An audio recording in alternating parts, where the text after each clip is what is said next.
전쟁이 발발했습니다. 평화는 패배로 지킬 수 없기에, 안전은 후퇴로 누릴 수 없기에, 사랑하는 가족을 위해, 행복한 일상을 위해 누군가는 전쟁터로 나가 싸워야 합니다. 징집받은 아빠는 전쟁터로 나가기 직전 작별, 마지막 인사를 나눕니다. 엄마를 품에 안고 긴 입맞춤으로 아내의 눈물을 감추어 줍니다. 아내는 남편을 더 붙잡고 싶지만 행여 아빠의 짐이 될까 한입 가득 환한 미소를 머금습니다. 영문도 모르는 이별의 아픔, 떨리는 두려움과 불안에 울듯 서 있는 아이들에게 아빠가 돌아봅니다. 귀염둥이 딸이 와르락 달려와 품에 안깁니다. 참았던 울음을 터뜨리며 아빠 무서워요. 가지마. 아빠는 꼭 안아줍니다. 아무 말도 하지 않고 손짓으로 아들을 부릅니다. 힘껏 안아줍니다. 아빠는 아빠 자신보다 더 귀하고 가치 있고 소중한 가족을 위해서 나아가는 것이다 속삭여줍니다. 그리고 마지막 당부를 해요. 아들의 머리를 쓰다듬으면서 베드로야, 아빠 없는 동안 너가 가장이다. 엄마와 막둥이를 잘 지켜다오. 사랑하는 아들아. 절절한 이 심정이 예수의 심정입니다. 오늘 예수님께서 예루살렘으로 올라가십니다. 예루살렘, 그곳에는 거짓과 핍박, 권력과 배신, 음모와 폭력, 그리고 빌라도의 법정, 거친 채찍과 침뱉음, 긴 골고다 언덕길, 넋은 세 개의 목과 십자가만이 예수를 기다리고 있습니다. 고통, 외면, 저주와 죽음의 길, 예수, 피할 수 없었던 것인가요? 막아설 수 없었던 것인가요? 예수님은 피하기는커녕 도망치기는커녕 그 고난의 광풍을, 그 죽음의 폭풍을 온 몸으로 받아내실 겁니다. 자신보다 더 귀하고 더 소중한 이들, 사랑했던 이들, 사랑해야 할 이들. 그러나 그들의 선택은 권력이요 배신이며 약자에게 돌을 던지고 침을 뱉고 거짓 증언으로 십자가에 못 박는 원수들. 그들을 위하여 그들이 결코 이해할 수 없는 구원의 길을 십자가의 길로 가시려 합니다. 믿음은 십자가입니다. 십자가는 죽음을 생명으로, 죄인을 부활로 바꿔줍니다. 홀로 단신 모세가 광야를 건너 홍해를 건넌 것처럼 꺼지지 않는 영생의 불꽃을 이어받은 십자가의 사람들, 거룩한 성도들은 넉넉하게 이 세상을 이겨 살아가는 것입니다. 그러므로 형제요, 주 예수 그리스도를 바라봅시다. 주 예수 그리스도를 꼭 붙잡읍시다. 십자가, 그 흔적이 우리에게 있음을 우리가 기뻐합시다. 성도는 교회입니다. 참 성도는 참 교회입니다. 교회는 고백의 공동체입니다. 고백은 신앙의 본질입니다. 변화무쌍한 세상이 변할지라도 변질되지 않고 본질을 붙잡는 것은 믿음의 고백에 있습니다. 그러므로 예수님께서 묻습니다. 너희는 나를 누구라 하느냐? 여러분, 베드로의 대답이 무엇인가요? 밤새 고기를 잡았는데 한 마리도 못 잡았어요. 그 허탈감, 그 허무감, 그 자괴감이 있을 때 예수님께서 오른편에 그물을 던져라 가득 잡았습니다. 그때 베드로는 주의 위대하심을 보면서 무릎을 꿇고 주님, 나를 떠나십시오. 나는 죄인입니다. 이때 물으신 게 아니에요. 귀신을 쫓고 병을 고치고 오병이어의 기적을 일으키고 나서 물으신 게 아니에요. 가이사 빌립보 그 거대한 도시 앞에 촌뜨기로 서 있는 베드로에게 물으시는 것입니다. 이것은 영적 싸움이에요. 만약 제가 여러분들에게 예수님을 누구로 생각하십니까? 이렇게 여기서 묻는다면 제가 잘못하고 있는 거예요. 여긴 길거리가 아니잖아요. 금권에 놀리고 세력에 놀리고 경쟁에 찌든 살벌한 전쟁터가 아니잖아요. 참 신앙의 고백은 가나 혼인잔치에서도 고백되어야 되지만, 골고다 십자가에서도 고백되어야 되지만, 삶의 현장에서 그 치열한 전쟁터에서 고백되어져야 되기에 주께서 물으실 때 베드로가 뭐라고 대답합니까? 주는 그리스도시요 살아계신 하나님의 아들이십니다. 이 신앙 고백 앞에 참 신앙 고백을 들으신 예수님의 반응은 두 가지입니다. 첫째, 교회를 세우겠다. 둘째, 천국의 열쇠를 주겠다. 여러분, 이 믿음의 반석에 세워지는 교회는 어떤 교회입니까? 음부의 권세가 이기지 못하는 교회, 악한 세력이 틈타지 못하는 교회, 귀신들이 떠나가는 교회, 질병이 떠나가는 교회, 가난이 떠나가는 교회, 은혜와 진리가 충만한 교회, 죽은 자가 살아나고 죄인이 용서받고 범죄자들이 새로운 삶을 살아가는 축복의 교회가 될 줄로 믿습니다. 우리가 그렇게 축복하면 그것이 교회인 줄로 믿습니다. 그런데 여러분, 그 능력, 그 권세의 열쇠를, 천국의 열쇠를 누구에게 줍니까? 비전의 사람들에게 주십니다. 비전의 사람이 누구입니까? 십자가에서 부활을 본 사람, 절망에서 소망을 본 사람, 고통에서 치유를 본 사람,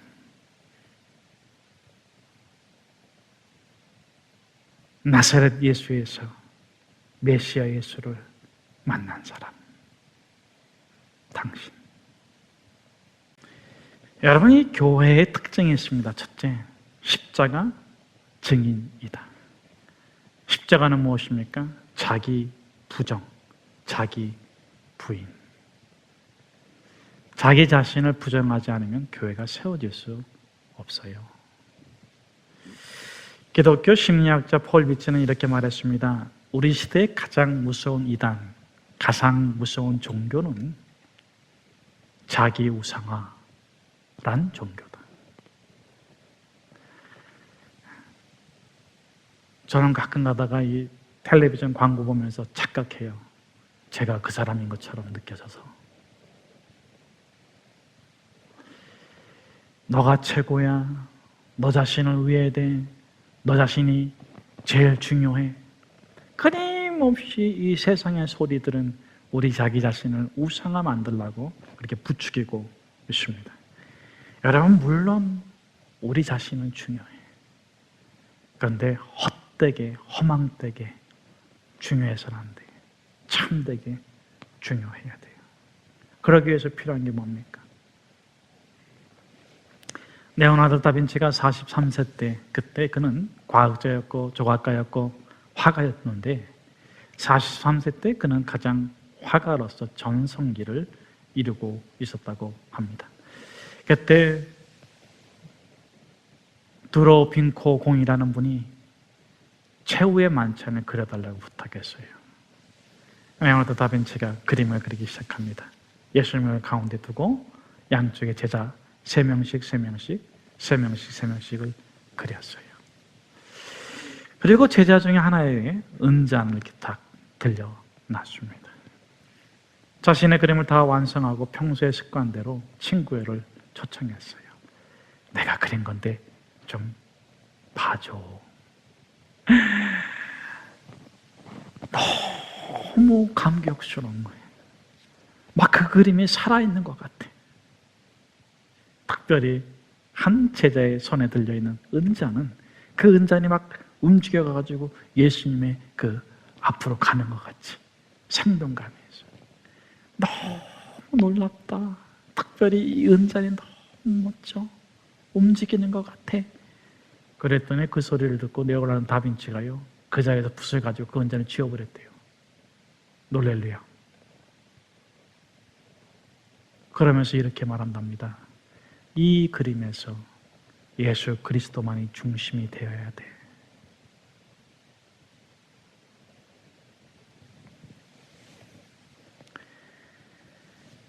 여러분, 우리 삶에서 예수 그리스도가 중심이 되어야 되지 않겠습니까? 예수 그리스도 이외에 그 어떤 것이 우리 삶의 중심이 된다면 그것이 우상이 될 수는 있어도 신앙이 될 수는 없습니다. 세상 사람과 예수 만난 사람의 차이가 있어요. 세상 사람들은 끊임없이, 예수를 만나지 못한 사람은 끊임없이 자기 우상화를 시켜요.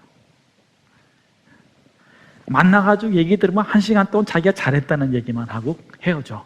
나한테 말할 게도 안 줘. 예수 만난 사람은 어떻습니까? 자기의 흔적을 지워. 어디 가자 하면 심리 가지고, 걷어달라면 속어주고, 기다려주고, 믿어주고, 용서해주고, 원수를 위해서 기도해주고, 주 예수 그리스도의 보혈로 자기를 자꾸 지우는데 그 속에서 드러나는 것은 무엇입니까? 하나님이 만들고 싶은 당신, 하나님의 형상과 모양을 닮아가는 형제의 모습, 그 모습을 보면서 감격스러워. 주님, 제가 한 것이 무엇이 있습니까? 그저 부족한 것밖에 없는데. 그 십자가의 은혜로 자기 자신의 흔적을 지울 때마다, 예수의 영광을 위해서 자신의 흔적을 지울 때마다,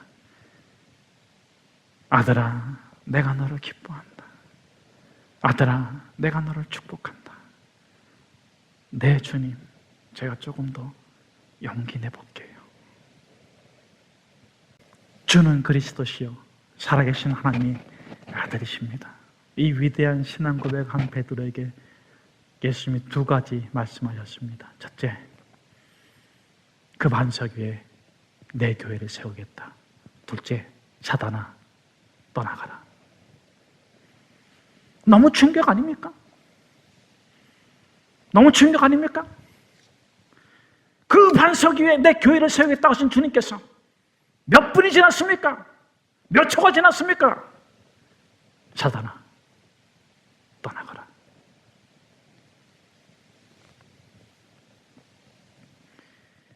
왜 일순간 극히 인간적이고 사단적이 되었는가? 우리는 이 베드로의 행동을 이해하기 위해서 말씀을 조금 더 깊이 있게 살펴볼 필요가 있습니다. 베드로의 만류는 자기 자신을 위한 게 아니에요. 예수를 위한 겁니다. 충성의 표현이에요. 4가지 증거가 있습니다. 첫째, 붙들고. 누구를 붙들어요? 예수를 붙들었어요. 그렇게 가시면 안 됩니다. 그렇게 허망하게 떠나시면 안 됩니다. 둘째, 항변하여. 항변에서 말했는데 여기서의 항변의 뜻은 애걸하다, 간청하다. 얼마나 그 마음에 진심이 절절했으면 항변을 했겠습니까? 아니 됩니다, 주님. 주님이 패배하시면 안 됩니다. 죽으시면 안 됩니다. 능력을 당하시면 안 됩니다. 몰세 찔리면 안 됩니다. 채찍이 맞으면 안 됩니다.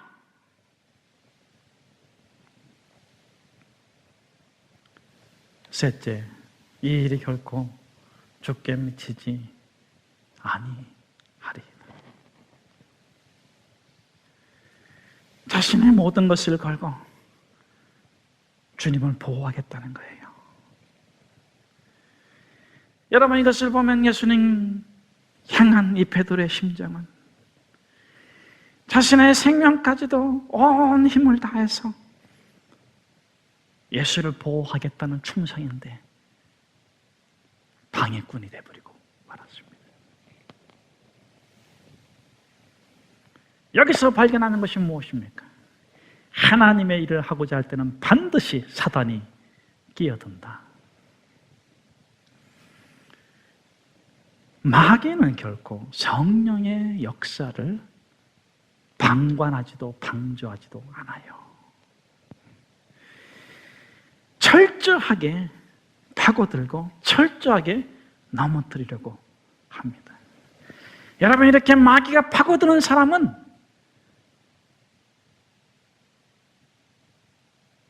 교회 왔다 갔다 하는 사람 아니에요. 그냥 제가 웃자고 하는 얘기예요. 이 부분은 온라인 예배 드린 사람 아니에요.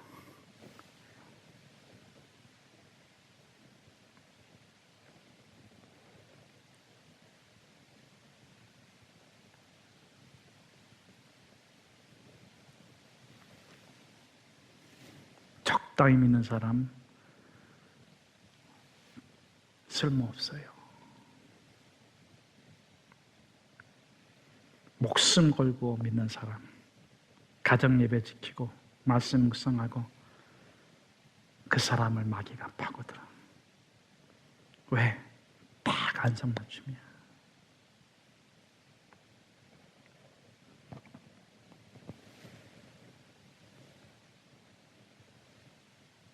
어떻게 해야 됩니까?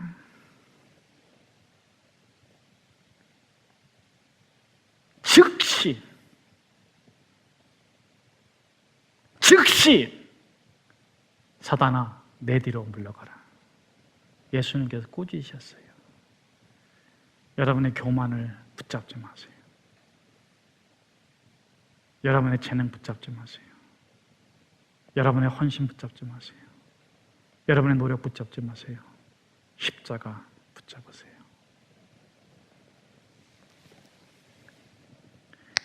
여기서 사단아라고 하신 말씀은 베드로가 사단이란 뜻이 아니잖아요.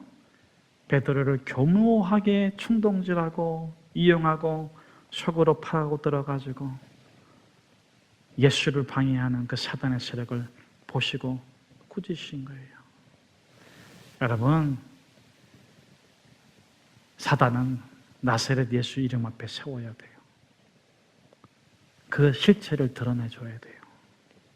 그러면 사단은 힘을 못 써. 여러분, 절대로 사단 앞에 두려워하지 말고 무서워하지 마세요. 가끔은 나한테도 얘기해 줘야 돼요. 사단아, 너의 자리는 여기가 아니다. 나는 주 예수 그리스도만을 사랑하고 그분만을 기뻐한다. 주 예수여, 주의 보혈을 내게 덮어주십시오.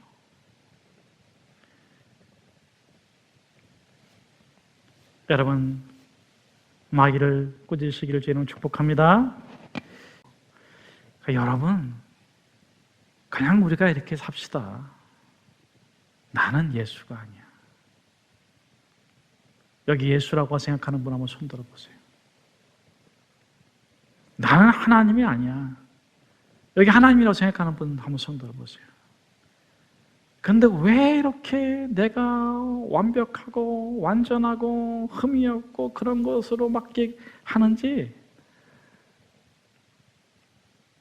여러분이 정말 기도 많이 해주셔야 돼요.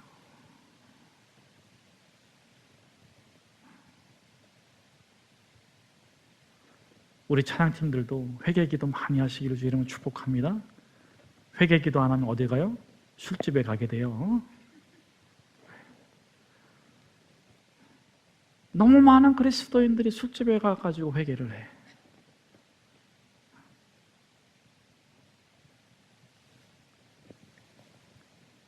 자신의 한계, 근원적인 한계, 그걸 인정하지 않으면 다 자기가 예수래.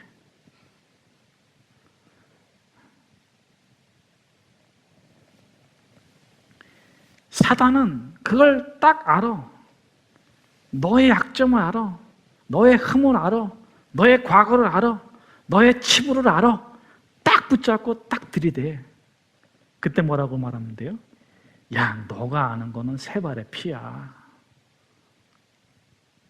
내가 한번 얘기해 볼까? 예수 보혈이 나를 씻어준 거 얘기해 볼까? 그럼 사단이 탁 무릎 꿇고 가요.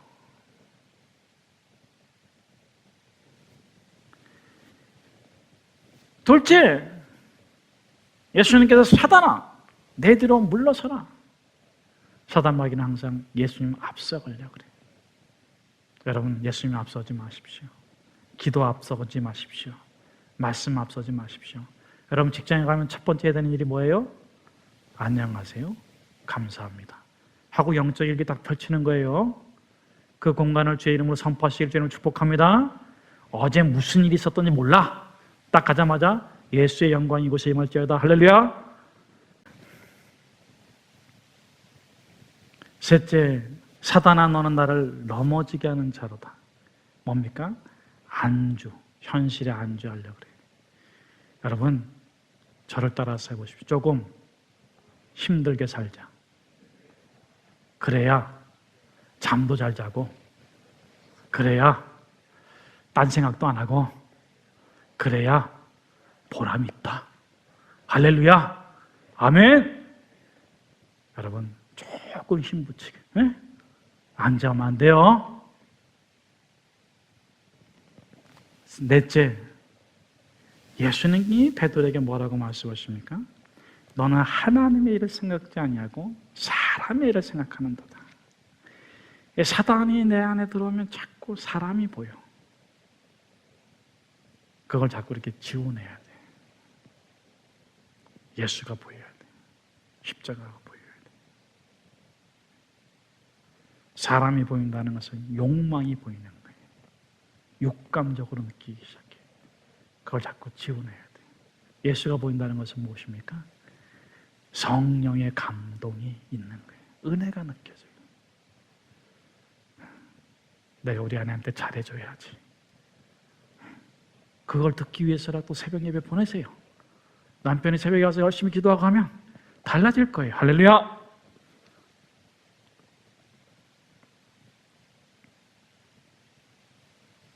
은혜 받으세요. 은혜로 삽시다. 믿음으로 삽시다.